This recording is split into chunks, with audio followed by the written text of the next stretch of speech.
All right, I think that we're going to go ahead and get started because we're running a little bit behind and I know your time is valuable. Once we get the microphone situation figured out, we will have microphones. But for now, we're going to go ahead and get started. So good evening, everyone online, everyone in the room. Thank you so much for joining the Addison County Democratic Committee for our April meeting.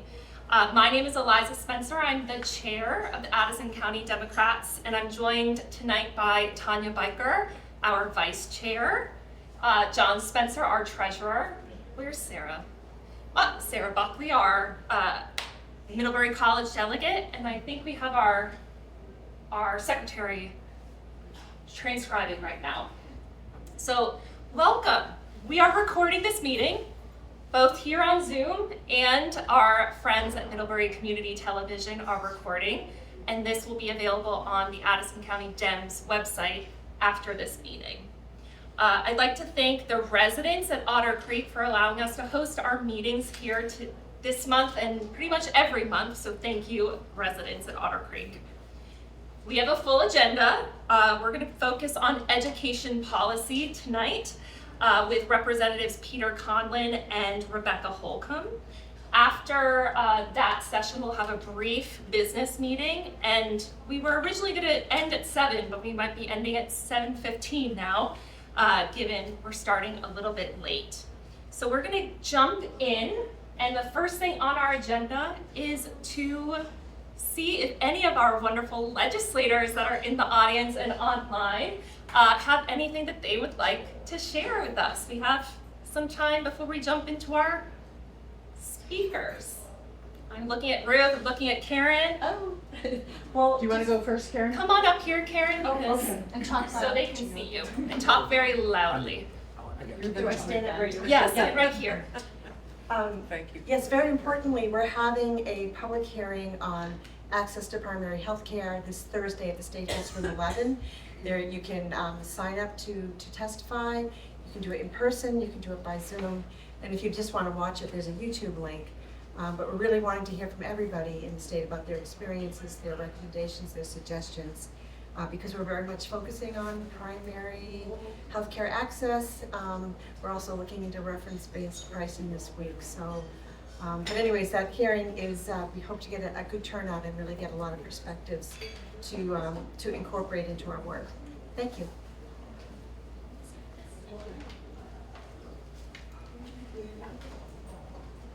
Hi everyone, I'm Senator Ruth Hardy, one of your 2 senators from the Addison district, and I serve on the Finance Committee and the Natural Resources Committee.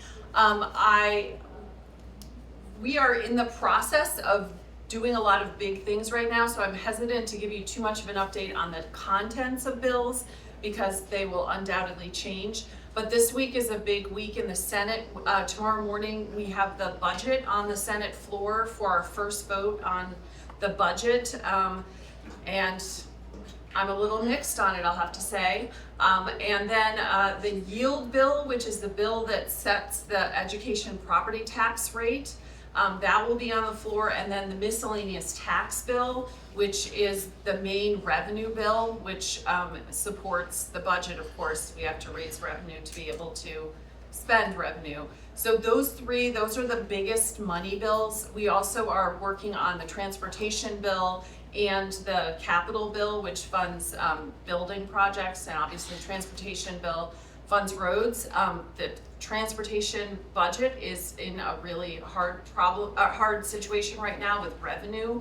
And I can give you there's so many details that if I start going into them, I will never get away from this podium. So if you have questions, please talk to me, and I will have much more to update you on once all of these bills move through the legislature. But if you've heard anything about any of the specifics and want to ask me questions, I'm happy to answer questions now or later, whatever is okay with Eliza. We have probably a couple minutes. I know Herb wants to say something too. Okay. Yeah. Hi. Hi. How are you? I'm good. Thanks for doing what you're doing. What's your hesitation on the budget bill? There are a number of little provisions in it that I'm not in favor of, and a couple things that they were not able to fund that I really wanted them to fund. One being the farm security bill, which was my bill about helping farmers recover from floods and other natural disasters. They did not fund that in the budget, and so I'm pretty disappointed with that. It's on a contingency list. But the main thing that's very concerning to me is we have this thing called a higher education trust fund in the state. It's literally a trust fund that revenue is used for scholarships for students at UVM, the Vermont State Colleges, and the Community College of Vermont. And there's a proposal to raid that trust fund to use it to help pay for a basketball stadium at UVM. And I think it's a highly inappropriate thing to use scholarship money for low-income Vermonters to fund a basketball stadium in Burlington. So this is something that I am strongly against. The House was strongly against, and unfortunately there are some members of the Senate who actually work for UVM who are promoting this and have cut some deal for it. So I'm really against that, and if they don't take that out, I will vote against the budget. So if anyone wants to talk to me about that, I'm happy to, but using scholarship money that should be going to students to access higher education and using it to build a basketball stadium is really not good policy in my mind. So that's the number one thing. Other than that, it's been a really tough budget year. We just don't have enough revenue to fund the things that we need, and I'm sure Robin can tell you more about that as she chairs the House Appropriations Committee. But anything else? Otherwise, I'll turn it over to Herb, and I'm happy to answer questions. You know that I can get into the weeds. So. Thanks, everyone. Thank you, Ruth. And for everyone in the room, we'll just be really loud and repeat questions for folks on Zoom to be able to hear them. All right, Herb, you're up. Yeah. Hi, Herb Olson, Addison, Ford, Bristol, Lincoln, Moncton, and Starksboro. And let's see, big picture kind of things. Kind of worried about the education legislation proposals coming through the House to the extent I'm worried about, rural Vermont schools, except for the concept of collaborative education service agencies, which I think are a great deal. On a more positive note, I'm in the House Commerce Committee. We're going to be taking testimony all next week on a comprehensive digital privacy bill that I think is a really great deal for ordinary Vermonters.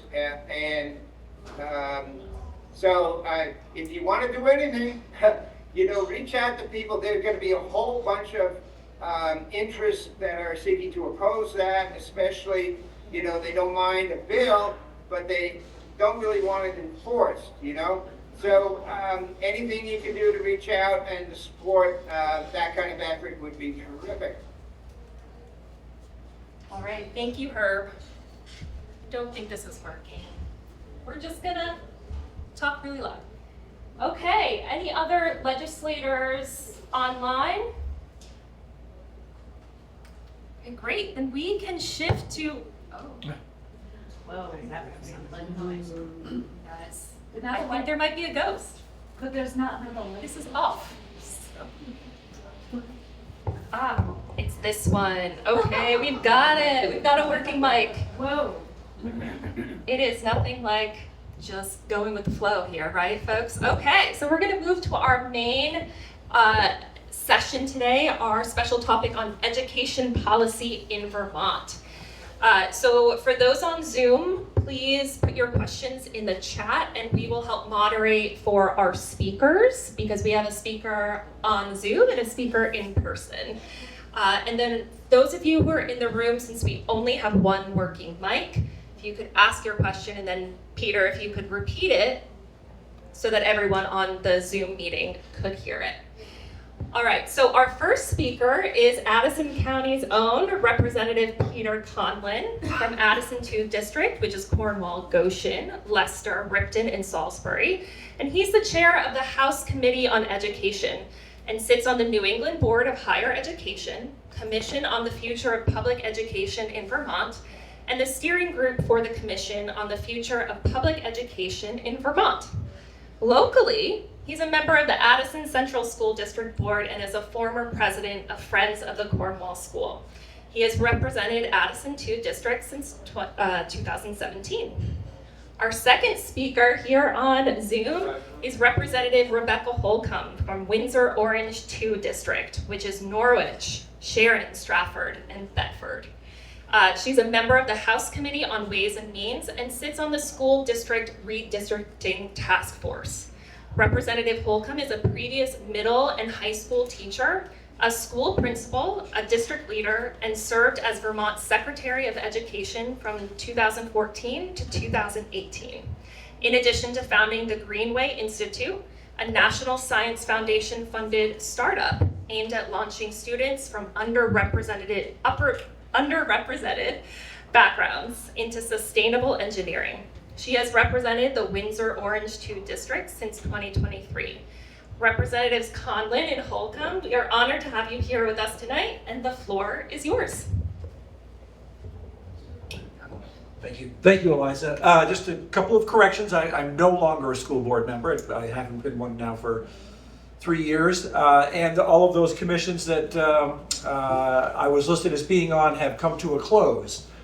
Sorry not about quite that, as, everyone. I'm not very good about updating my information anyway. I'm the chair of the House Education Committee. That's where a lot of the action took place on the next step in Act 73, which was our education transformation bill that we passed last year. It's fair to say that from the passage of that bill last year, it assigned a lot of homework for many of us to do over the break between June of last year and January this year. Both Representative Holcomb and I were on separate task force that were part of the bill, and we both heard a lot from a lot of Vermonters during that journey. We came back in January of this year to sort of pick out what the next steps are, and it really, it was a time when for many folks out in Vermont, where they really started getting a better understanding of the broad implications of this bill. And there are several, but probably most notably from where I do my work is the idea of forcing school districts into bigger, larger districts. So imagine creating a district that would be Addison County, where our 3 main school districts would be put together, probably with Lincoln as well, into one district with one board, one superintendent, one central office, with the goal of sort of achieving scale and the scalability of many of the services that central offices provide.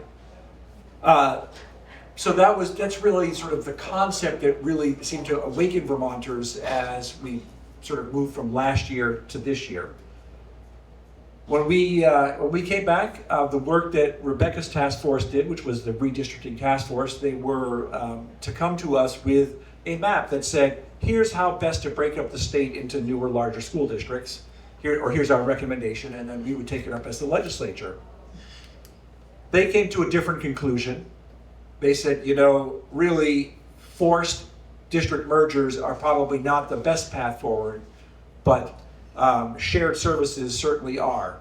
And you'll probably hear both of us talk about something called cooperative education service areas, with the idea being you create a large geographic area and then you create a system by which you can provide a lot of shared services that school districts aren't sharing currently, things like transportation, highly specialized services to students who need them, just back office, you think of like payroll, a lot of these things. If you look at our county, we've got 4 different school districts, really 5 with the Hannaford Career Center, doing all of these separately.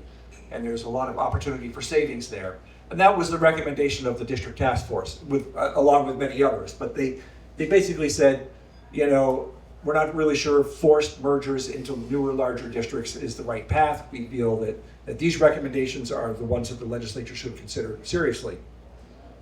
So we did, and we considered both. We really took a hard look at the idea of forced mergers. As somebody who was part of the school board here when we became the ACSD from being the supervisory union with a number of boards and all of that, to me, it's been a winning combination. And I think I'm a fan of school district mergers, especially as we continue to see increasing or decreasing enrollment in our schools. I always tout this as when by the time I graduated from high school, Vermont had about 120,000 students. Now we're hovering down around 80-something thousand students. So we have lost a lot of students, and we really need to adjust for that. So in the House Education Committee, we did a lot of hard conversations, deep dives. I put a proposal on the table for the committee to discuss that would have created newer, larger school districts, much smaller than what the governor had wanted. He wanted to break the state up into 5. I thought maybe 27 was a better option. We're currently 110. But that failed to gain traction in the committee for any number of reasons.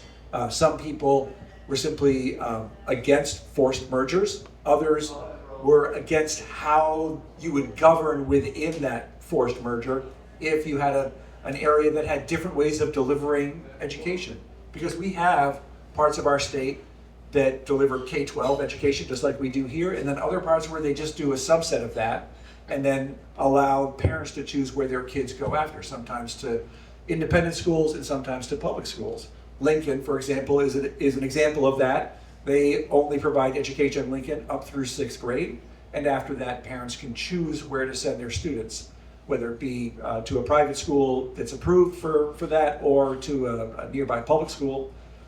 So as you can see, if you try to sort of blend all these together, you really need operating instructions to how these new districts would operate if they had a mixed delivery system, we can call it. So we got bogged down in that. We got bogged down in a number of other things. So it was really hard to get consensus around this idea. So we really shifted gears, much as I'm sure the Redistricting Commission did, and really took a look into this idea of CSAs, Shared Service Agencies. Found very strong support for that within the committee as a pretty quick way to implement savings through building scale in areas that you can really make a difference quickly. And we decided that we still like the idea of mergers, but we heard very strongly that forcing them from the state down did not take into account local voice or local decision making. So we have put in place a sort of government-supported voluntary merger process. So the bill that passed the House and is now in the Senate looks at encouraging, with state help through facilitators and with financial support, encouraging parts of the state, which we have a guidance document that sort of breaks the state up into about 21 areas, to say, okay, these areas, school districts need to come together, mandated to come together to have the conversation, to form merger study committees.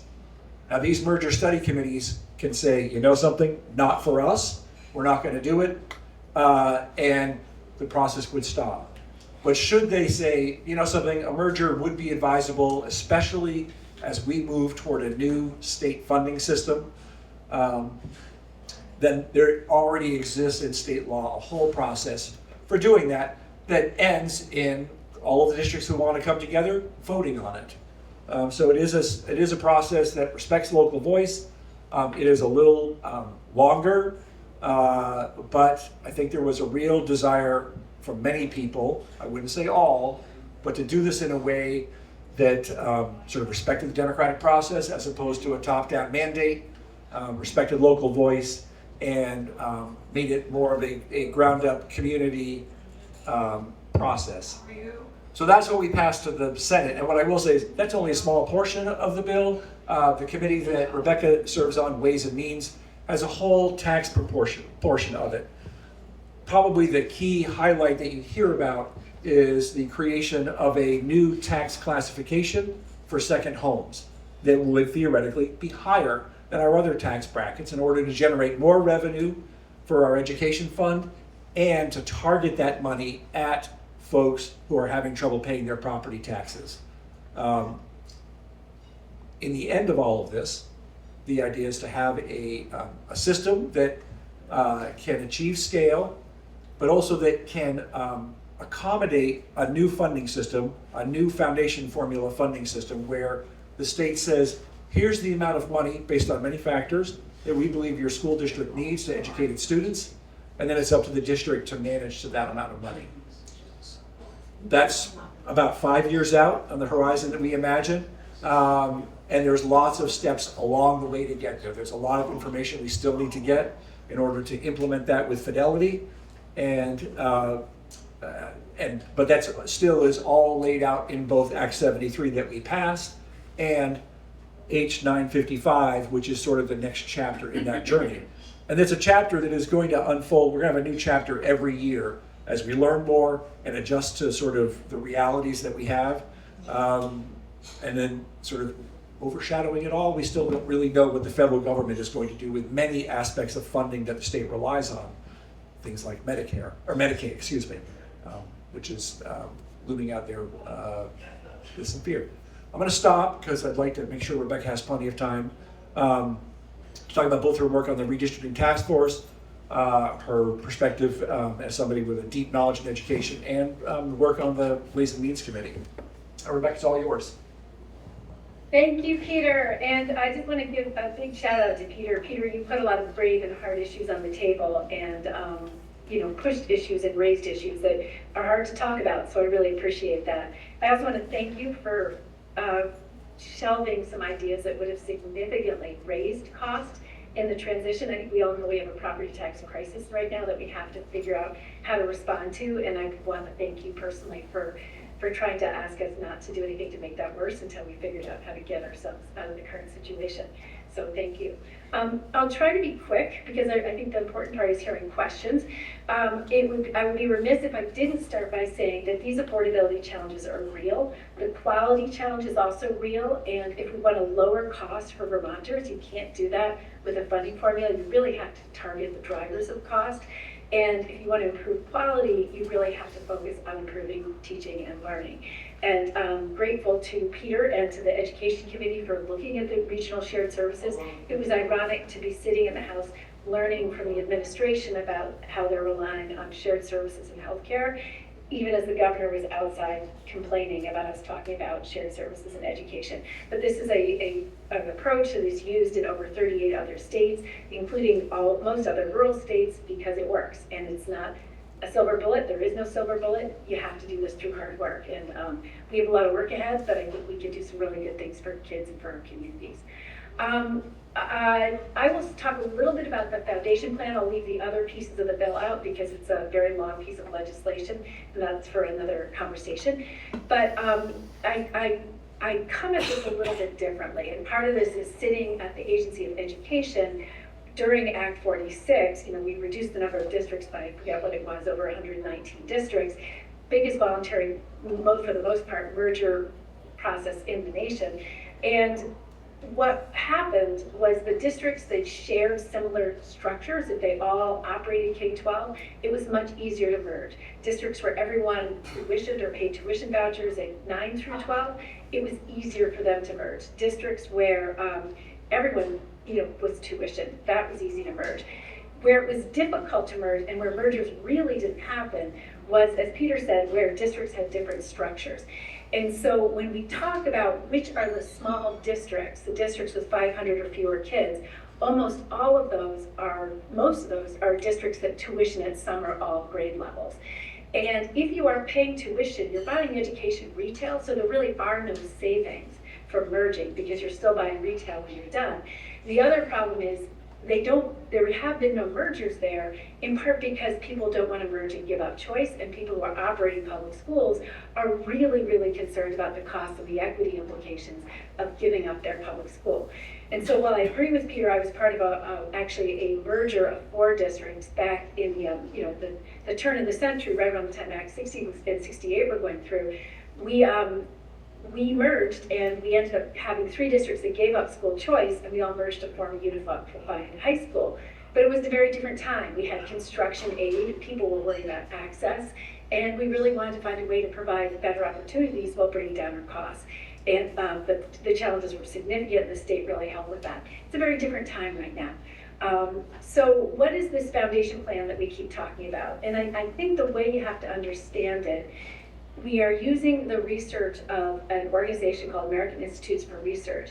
They did a cost factor analysis, which means they looked at what we spend on average per student to get to the average level of performance. So it's basically how much are we currently spending, and on average, how does that get us to the average level of performance? And from that, they suggested possible numbers. That on average, if you're not economically disadvantaged, you're not an English language learner, so you're not a student who is more expensive to educate, it's about $15,000, a little more per kid. That should be enough to educate. And they didn't find differences between the elementary and the high school levels.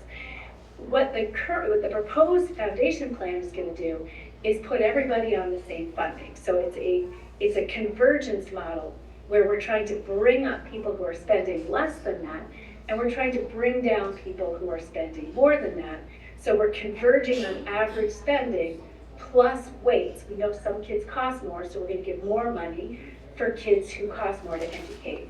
And so the idea is to spend no more than we currently spend. The governor's $200 million that he was proposing to save, we were going to save by capping inflation at 2%, the NEPA inflator, and he was comparing that to what would happen if we continue to have 6% inflation.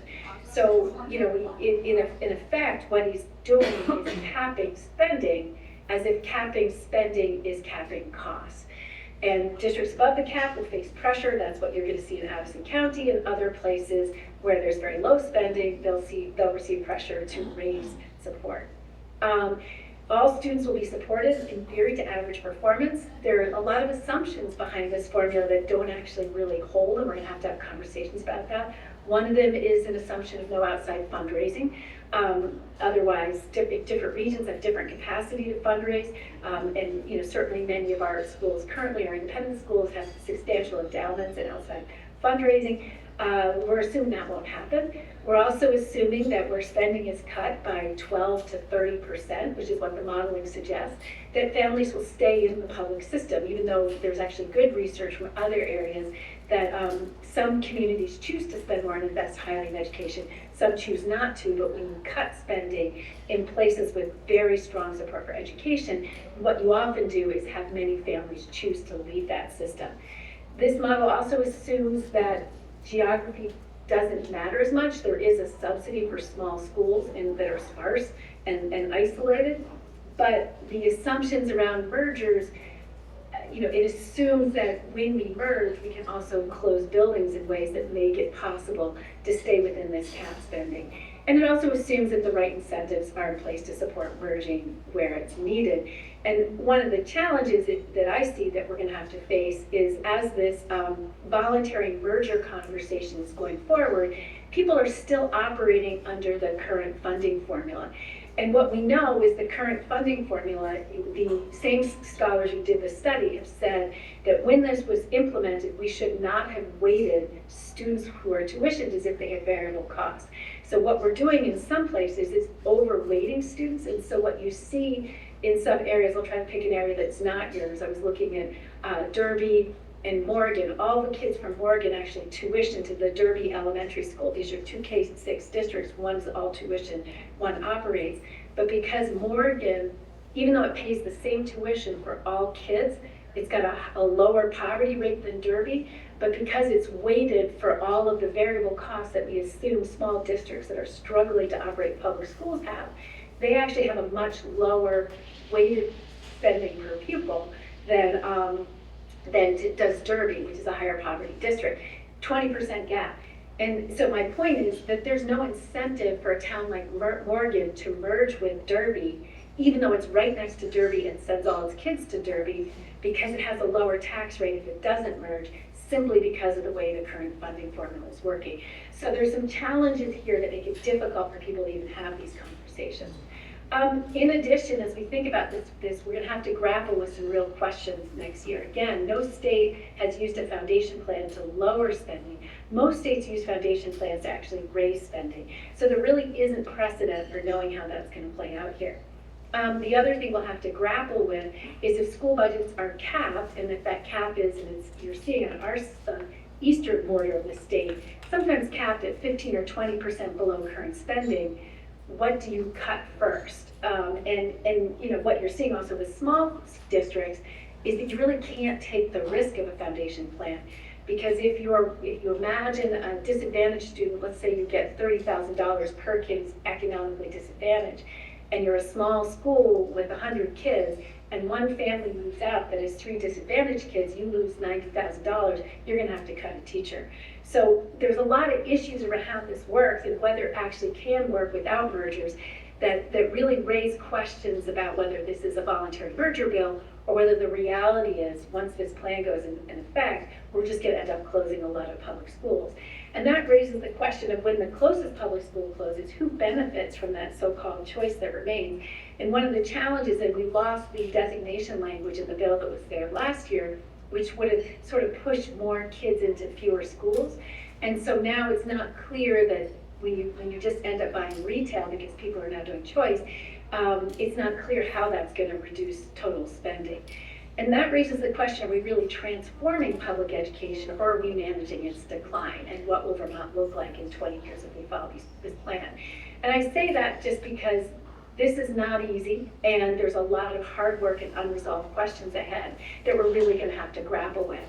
And I think you should probably know, to full disclosure, I really appreciated the work that Peter's committee did. I would have supported the bill if that was what was in it, but I actually voted against it because of the work that was done in my committee, in part because I am concerned about the fact that we have not planned a transition. And anytime you have a very dramatic change in available funding, there's a potential for huge disruption and you could do quite a bit of damage. And my experience in education leads me to feel that our children are our ultimate public trust, and our obligation is to do everything we can to take care of other people's children. And that takes an intentionality about a transition plan that I don't think we have in place. I'm also very concerned that in a moment of a crisis of democracy and public credibility, we know that people trust government less the farther it gets from them. They have the greatest level of trust locally, and we are struggling to have the confidence of the public behind us on these education issues. We really need to be focusing on the drivers of problems. And what I'm hearing in my area is it's healthcare, it's housing, it's our demographics. Are you using education to distract us from the fact that we aren't making headway in those big problems? We need to be able to answer that because people vote for us to put us there on their behalf to make sure Vermont works. And so there's issues there. If we're going to create massive disruption, we need to be able to show people that they're going to be better on the other side of it. And when you look at the fiscal note for this bill, that's not something we can do using that fiscal bill yet. We also have a significant implementation problem. I want to be very clear about that because we can pass fantastic legislation, and if it isn't implemented well, it will not deliver the promise for our kids and our communities. A very good example of an excellent bill that many of the people from your region were instrumental in designing was Act 173 of 2018, which changed the way we fund special education. And at the time, everybody knew that this bill was not going to work if the agency didn't lead on improving instruction, because we made it easier to identify kids as eligible for an IEP, and that was so that school districts could invest in early intervention, but we needed to make sure that they were truly investing in early intervention and had support for improving teaching. The first thing Dan French did when he was hired is he fired Amy Fowler, who was leading that plan, who reallocated those funding streams, and that work was never done. And everything we warned would happen has happened. And if you look at the special ed bill, we now, even though we've got declining student numbers, we're identifying more and more kids as needing an IEP. And that drives higher levels of staffing, including support staff.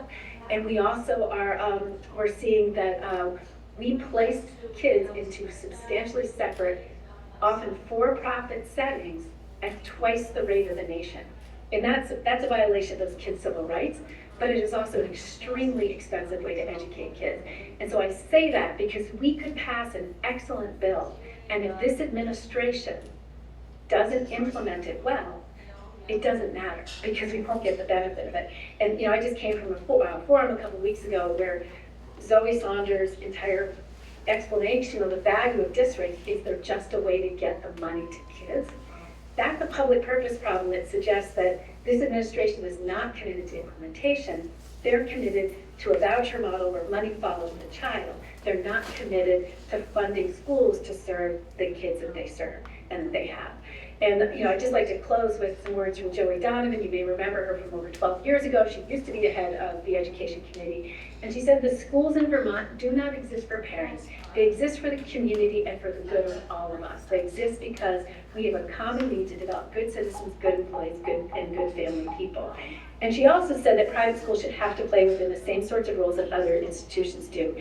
And if this is going to work, if we are moving to a money follow the child model, that is not about funding common goods, but about giving families dollars to take where they want to go, we need to make sure that the institutions that are serving our kids are really opening their doors to all kids. And I'll give you an example of why it matters. I called a superintendent in Granville, New York, right across the border, next to a district where most of the kids attending the private high schools don't have disabilities. And the proportion of kids attending that New York school who have disabilities, who are on IEPs, was 41%. That's almost 3 times the rate of students with disabilities in the state of Vermont. We have to make sure that whatever system we come down on, we are committing to all kids and that every child is Vermont's child and that we're taking care of all of them. And that's not something that we yet have to do.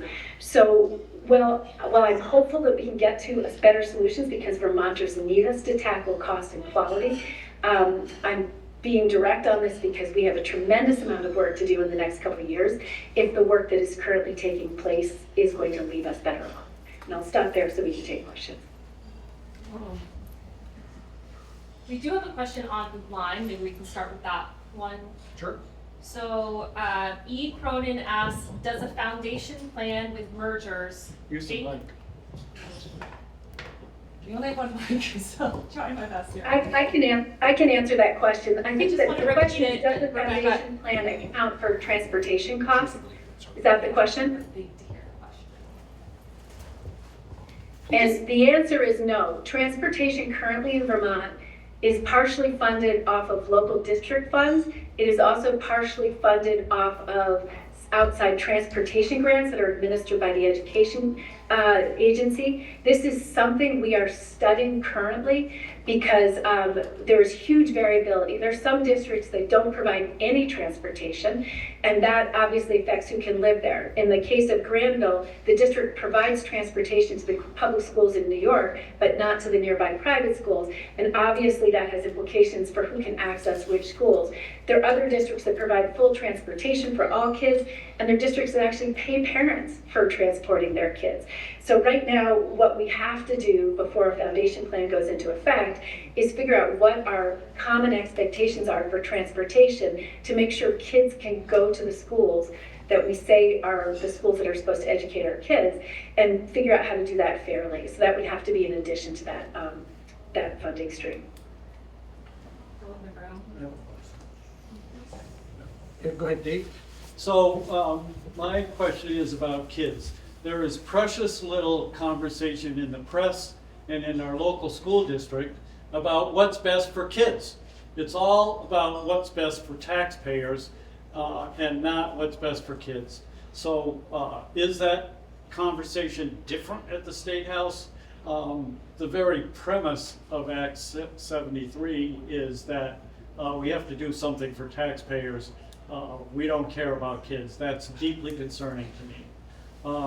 The second thing is a question about taxes, and that is it, I understand that the big appeal of the foundation formula is there are a handful of districts in the state that dramatically underfund education in their districts.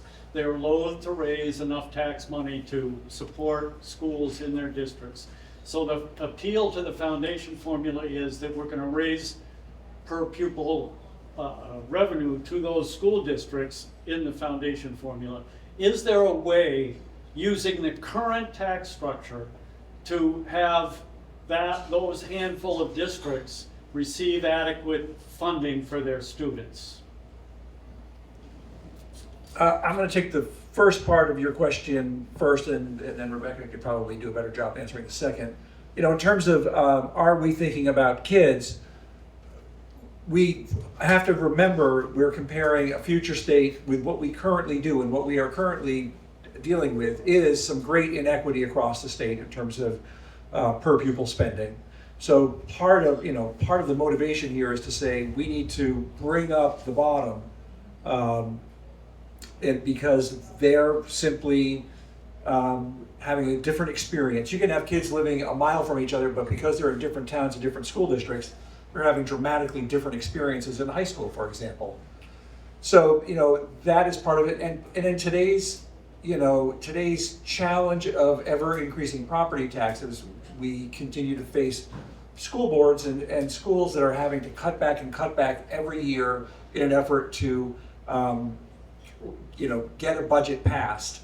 And so what we're trying to do is create a system where those who are leading can have a predictable future when it comes to funding and know year to year what money they're going to have in order to do long-term planning for what is best for kids. Yeah, we don't necessarily stick our fingers into the classroom at the legislative level, but certainly, what's best for kids is very much part of the discussion. And Rebecca, I'll let you take over here. Yeah, thank you. And I hope people understand that the seesaws that Peter was talking about, I see them as a way to sidestep. When I went into education 100 years ago, the state used to run graduate level courses in early literacy at my school site. And we could take advantage of instructional supports in mathematics. Vermont used to be leading the nation in that. And that is not happening at the state level. So when it doesn't happen at the state level, it falls back on each individual district. And that's part of where the inconsistency comes in. And the big promise after Act 46 was the next thing we would do was focus on instruction. We never did. That's why we're here today. But one of the things the CSAs can do, and I think Peter didn't have enough time to tell you, but is that it can provide regional support for some of that development of instruction that should benefit children, and make sure that every child, no matter where you live, is taught by a teacher who has the support and the best professional development we can provide. On the second question on funding, absolutely, there's 20 ways you can solve any single problem.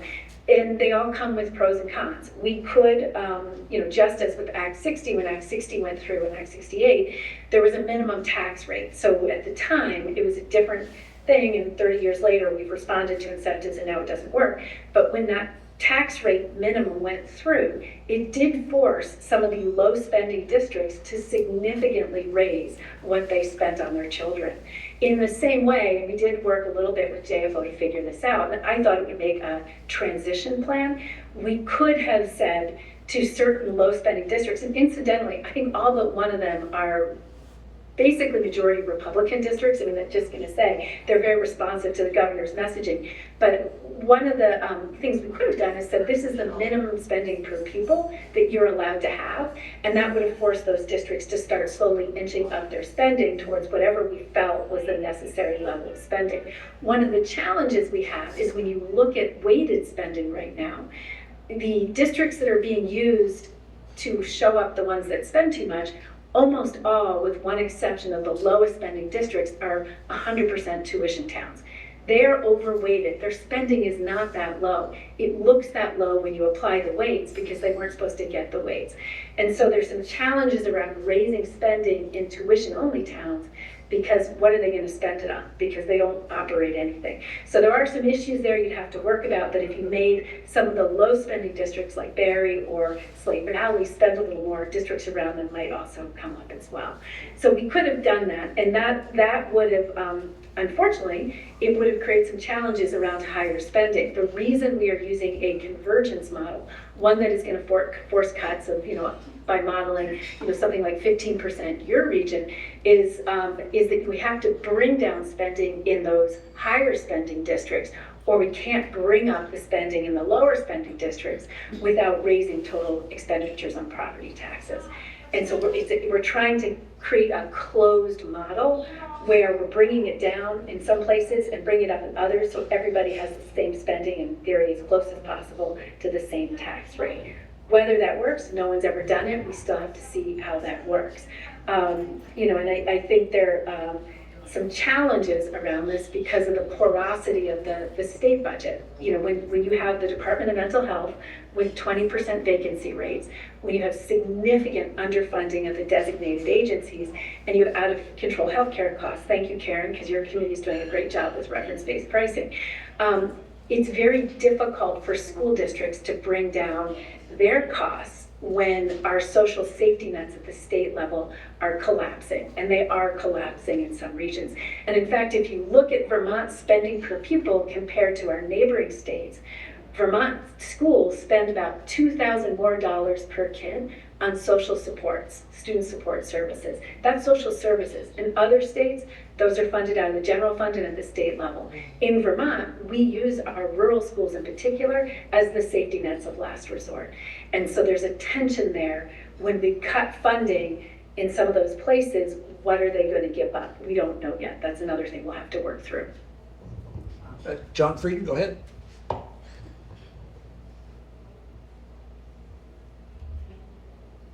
I think you need to unmute. John, you need to come off mute. Can you hear me now? Yeah. There we go. There you go. Thank you very much, Peter and Rebecca. First of all, I think that the data that you keep referring to accidentally or indirectly about spending per pupil, there really is so many different ways states and districts account for their spending that to say that Vermont spends more or less is not a useful piece of information. Frankly, I think that the work that has been done in the last 2 years on education is mostly a distraction. And I'll explain to you what I think we should be doing instead. The idea of consolidation is been tried, voluntary consolidation has been tried a couple of years ago. I've heard of no estimates of how much money would be spent or saved rather by consolidating districts, nor have I heard any estimates of how much more would have to be spent to make the schools which are going to assume for more students big enough to take care of them. So I don't really believe that there's data that supports amalgamation in order to save money. Secondly, the idea of getting rid of what we now have called income sensitivity is a terrible step backward. And no matter what you do with the foundation formula, it does not behave like an income-based tax way. I regret that both of you have talked as though most people pay for education based on property. They do not. Most people in Vermont are paying based on income, and you want to throw that away. If you want to raise more revenue, have everybody pay by income. You don't have to hit only second homeowners. You should ask people who have very high incomes to pay their share. The idea, furthermore, of having the legislature and the governor decide how much should be spent per pupil is a great way to disinterest the public in what's going on in their schools. If you have no input on how your money has been spent, and no input on how much you have to spend, what is there to pay attention to? It's like trying to say we should pay attention to the Department of Defense's spending. I think it's hopeful that you are considering a way for the state to help local districts or schools pay for substantial renovations or construction. However, you're once again talking about reformulating the special ed formula and reformulating weighting. I mean, you just did that. Every time you do one of these things, you're asking people running the schools to do something that takes their minds away from their kids. I want to say what you should be doing, what the state of Vermont should be doing, is that all of you in positions of importance should read the book called Digital Delusion, written by Jared Cooney Corbett. I'll spell that name. His last name is Horvath. He has studied not merely standardized test rates in the United States, but standardized test rates throughout the world. And those standardized test rates, however inadequate, and they are in determining how much the student was doing, have been referred to by the governor, if not members of the legislature. What Horvath found out was that those rates were going up worldwide until approximately 2012. And beginning in 2012, they went down, including Vermont. Why did that happen? It is his hypothesis, or I would say his conclusion, that they happened because there's an increased reliance when learning by looking at screens, whether they're on their phones or on computers. That is a problem we have to address in Vermont. Just think about your own use of a computer or a telephone, a cell phone. When you read something on your computer or your phone, do you read through the whole page? No, you don't. I don't. You skim ahead. You don't do that when you're reading something. Thank you for your question. We're gonna have to limit questions to 2 minutes per person so that everyone gets a chance to ask questions. Thank you very much. Thank you. I don't know that there was a question there. Just on the last point, I will just say that we did pass a bill last year. The governor signed it, banning cell phones in schools from the start of day to the end of day. It's being implemented across the state. It's one of the few things that we do where everybody said, hey, this is actually pretty great, and it is actually making a difference. Yes, over here. I'm going to stand up so you can hear me. I've been following education policy since 1972 when I first came to Vermont as a teacher. We had the foundation formula. It was found to be inequitable and by the Vermont Supreme Court. So we got rid of it. Now we're bringing it back, and I'd like to know, how is it different? Is this fundamentally different from the foundation formula that we had that was found to be inequitable? Rebecca, why don't you go ahead and answer that? It's a modern foundation formula. It is different. It is fundamentally different because the foundation level is a much higher level, and also because there are much more strict controls on how much you can raise above that level. And the hope is that by making us all in together, that the districts that want to spend more will maintain pressure on state government to maintain that level. But I think the concern that you're raising is, will this funding level that we're proposing be significant enough? And I would also argue, will it be significant enough in all parts of the state? There are parts of the state that are going to have higher cost structures by necessity. You know, if you live on the eastern border of the state, right across the border, there's actually job density on the scale of Burlington. It just doesn't show up in Vermont, but it is creating huge cost challenges around teacher salaries and lack of availability of housing that are creating pressures. You may find that there has to be some regional accommodation. The cost structure in certain parts of the Northeast Kingdom does appear to be lower. It's an open question to me whether, as we incentivize and support expansion of school choice, whether you can have a foundation formula that works when different schools play by different rules, because they're going to have different cost pressures and challenges as well. So these are the kinds of things that the legislature is going to have to tackle. And Rebecca keeps talking about the amount of work we have ahead of us. We've got a lot of unanswered questions when we talk about creating the foundation formula. How do we fund special education equitably? Transportation, how do we fund our career and technical education centers? This is all information that is being studied. It's going to come back to us, and all has to be put together successfully to have a foundation formula that will work. So there are a lot of hurdles still to get over. John Straub. Hey, hello. All right, thank you so much. I really do appreciate your work in the legislature, both of you.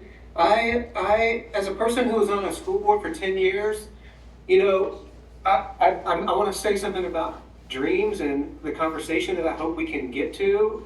The conversation for the 10 years was, how can we hold on to what little, you know, the things that we have, and just stretch it out and keep, and just, you know, barely keep what we have. I mean, that, and how can we turn it into a conversation of, here are big possibilities and places where we go where people will become excited instead of just hanging on. It's just, I'm not saying it's an easy way, but I feel like that's the place we need to get to. Here's a nitty-gritty question. When over the course of those 10 years, we struggled and thought about, you know, combining with Mount Aid, and that didn't happen, and that was okay. But one part of that really highlighted the difficulty of merging in general, and that was debt and school construction needs into the future. And so, how's the foundation formula take into effect the differences, right? It's not like money just follows a child and then the context is the same everywhere. Money's going to follow the child, and there's going to be a school that has an enormous amount of maintenance needs, and some others where communities have invested in the past, and you're looking at, you know, little needs. So that's a nitty-gritty question, and maybe I started with kind of a hope and dream for us Democrats as we go forward. Thanks. Probably fair to say, in terms of dealing with debt, that's also to be decided. School construction, aid and debt, and making that all happen is complicated in a world where we have $6 billion in need and we don't have any, you know, significant money to put toward that. But one thing I will say is that in my education on this, you know, we look at debt as a bad thing, but debt generally comes with a school building that needs very little additional funds put toward it, whereas a district that may have no debt may also have significant need for building upgrades. So, you know, we look at debt as a bad thing. It's not necessarily a bad thing because you probably have a much better facility that doesn't need added spending in the future. And sorry to interrupt. And we also paid for the construction costs when it was cheaper. Yes. I think it's also a real interest. I mean, it's different under the current model in H955 than it would have been under the previous funding formula because of the cap on spending, the effective cap on spending. So there's some capacity to raise up to 5% more above the foundation plan. So the district like Addison Central, I don't know what that is, $3 million. But if you think about that, if you're having to cut 15% of your budget, you're probably not going to have a lot of capacity to raise money above the foundation plan. What the current bill draft says, because of that, because the assumption is that you can't impose this funding formula given that some people will have bond payments that have to happen outside the foundation plan, the current proposal is to forgive the debt of those people who currently carry bonds and are currently financing previous construction. And I agree with Peter that a depreciated building is a different form of debt. The challenge is in the new regime, in the new future, districts may have much more limited capacity to do financing of construction or school projects outside the foundation formula. So it's kind of, we can forgive the debt of those that have already come so that we can merge them in, but there isn't going to be a lot of new construction outside the available construction funding.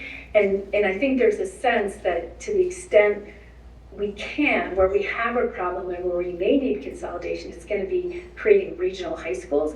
It may not be available for all regions. And so if the foundation formula really makes a small district or a small school not viable, you're gonna have to be merging without necessarily having the benefit of some of that construction aid. I mean, right now we're looking at a bonding capacity of 50 million a year. That's, as you know, not a huge amount of money when you consider the decades of unfinanced construction in the state of Vermont.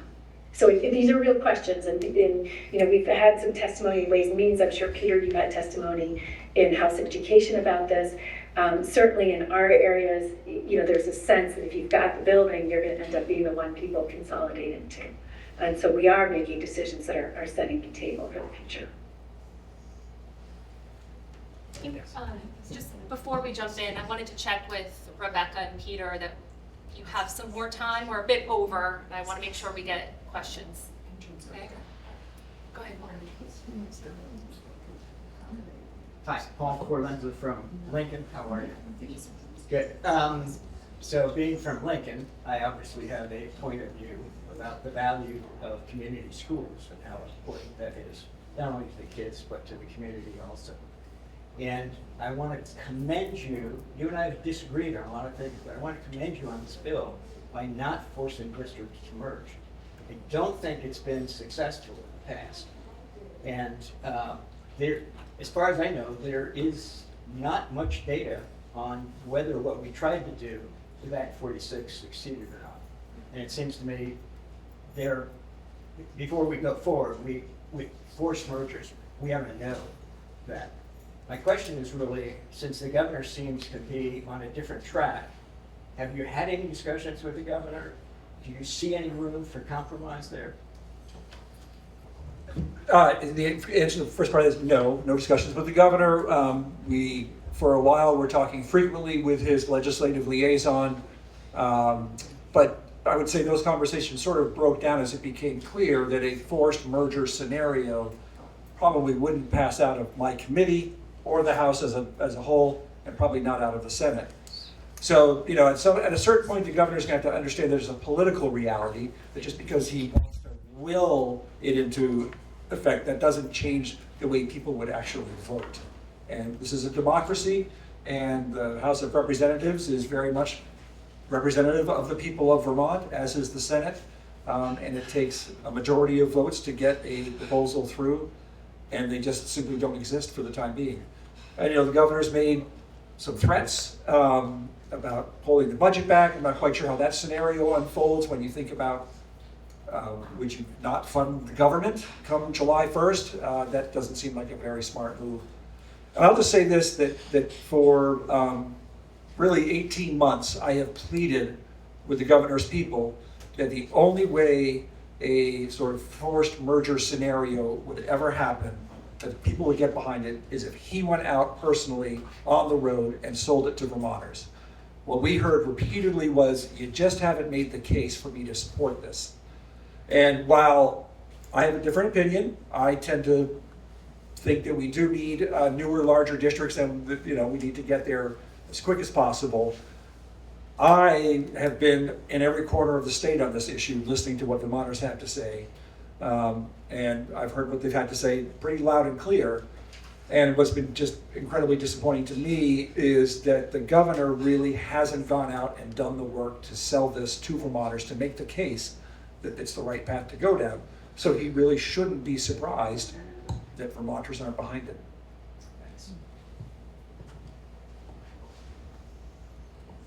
Nothing else. I would just add to that. I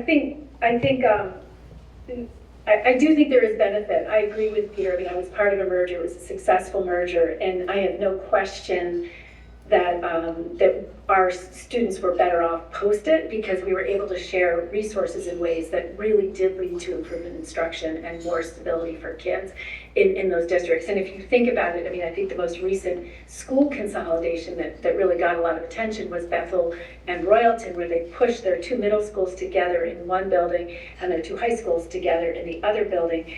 And I talked to a student, and she was in tears because she said, now I can finally have a band, because the previous high school was so small, they actually couldn't even have a band, because if you play the saxophone, you're all by yourself. It's not really much of a band. And so there are opportunities, particularly at the secondary level, to do some of that work. The challenge is that the places that it was easy to do that, the places where the distance between schools is, 10 miles on an open road, level, no winter passes in the winter, and everybody shares the same structure. Many of those places already merge, right? That's why some of the plans don't do a lot in the Chittenden County region. It's, Addison County, all three of your main big districts just rolled up and became unified districts pretty quickly. The challenge is in the areas where you really can't merge without having a conversation around school choice. And the governor is not willing to put skin into that game. And so it's very difficult at this point to think about,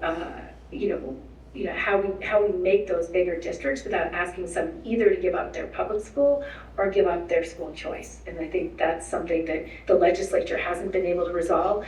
Zoe Saunders and the governor solved it by proposing 5 statewide school choice districts, and that was unacceptable to many people. So, again, this is just something we're going to have to figure out. Yeah, maybe before we close, I want to put in a shout out I to. have a few comments. Go ahead, Alan. Okay, I'll try to make it quick. We're gonna But my comments are, thank you very much, but Vermont's been noted as a country club for the rich.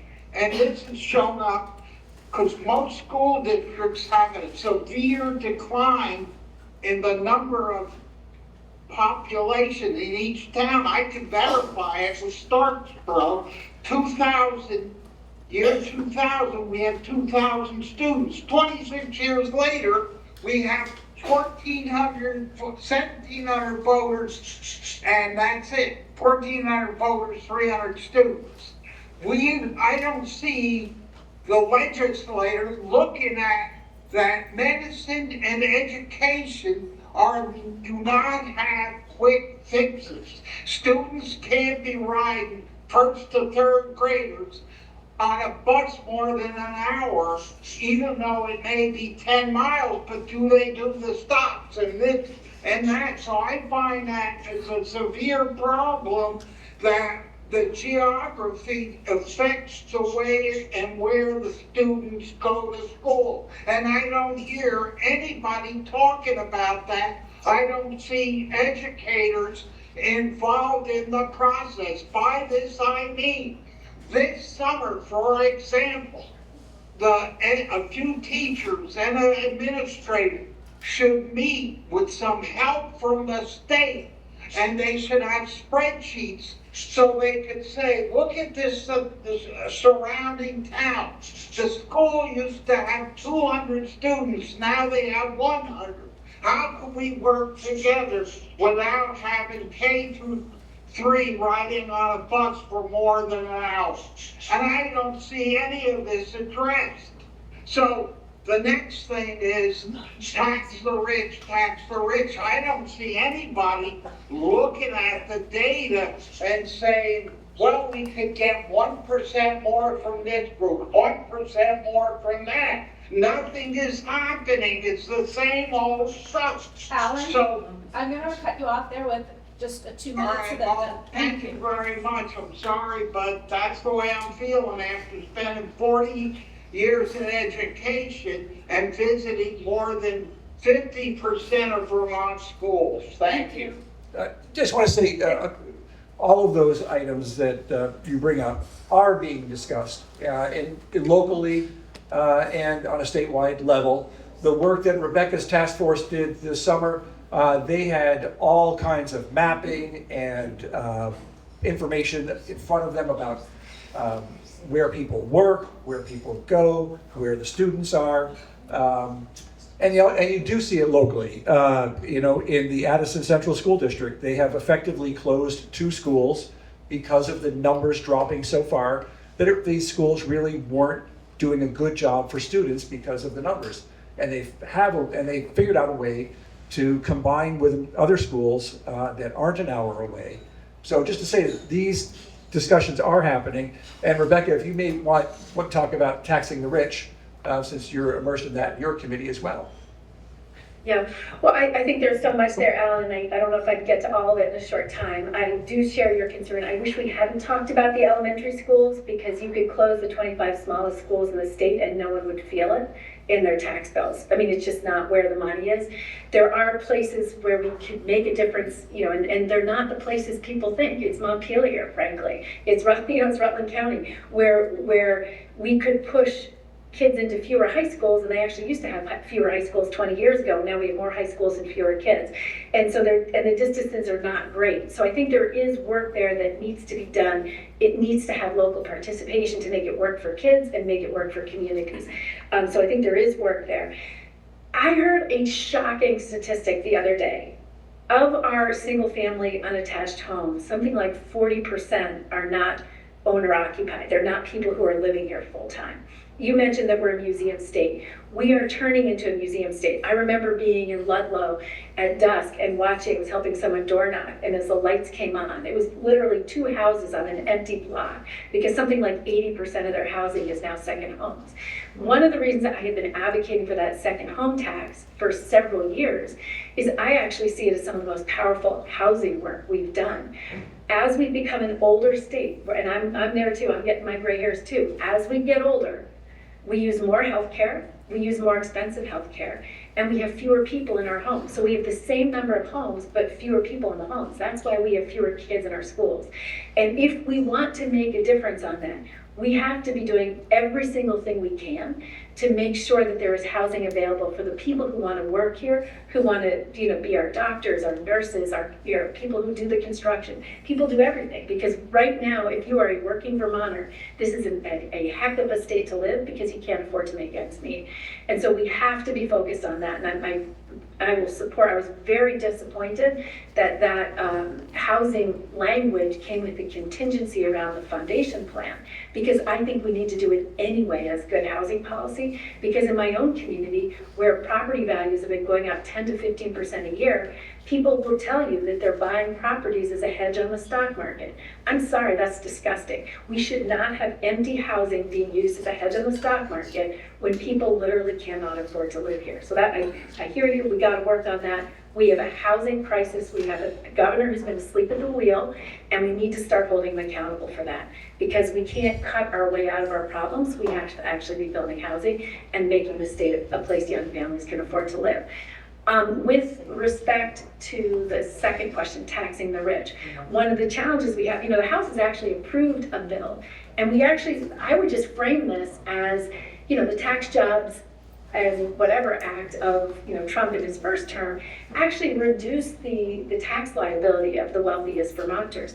And what you could do is try to figure out, in this moment where it's actually a crisis for everybody, particularly around healthcare. And when you think of the number of people who lost enhanced subsidies on the healthcare exchange, you know, how do you work right now? I mean, how do you be a self-employed person or a small business owner trying to provide your own insurance and stay viable in the state of Vermont? This isn't actually, you know, this is a problem for the whole state. So one of the things that we are looking at is whether there's a way to recapture some of that revenue associated with the Trump tax cuts and to put it into protecting access to healthcare, affordable healthcare, so that working Vermonters, middle-income Vermonters, small business owners, self-employed people, the people who basically work and run the state, that they can actually stay here and raise families, and that would be a big thing. The challenge we have is the governor is determined to veto it. The House has actually passed language like this in the past, and it died in the Senate. So this is going to take a combined effort, and it's going to take some public support. And you know, when I look at communities that are going to be hit, my community is right next to Durham. When I talk to a surgeon and say, hey, our healthcare system is on the verge of collapse, they're like, absolutely, we can keep that viable. Well, you know, parents work around reference-based pricing takes effect, so we can bring down the cost. When we need durable solutions from Vermont, then absolutely we ought to be talking about those things. So, more to come on that.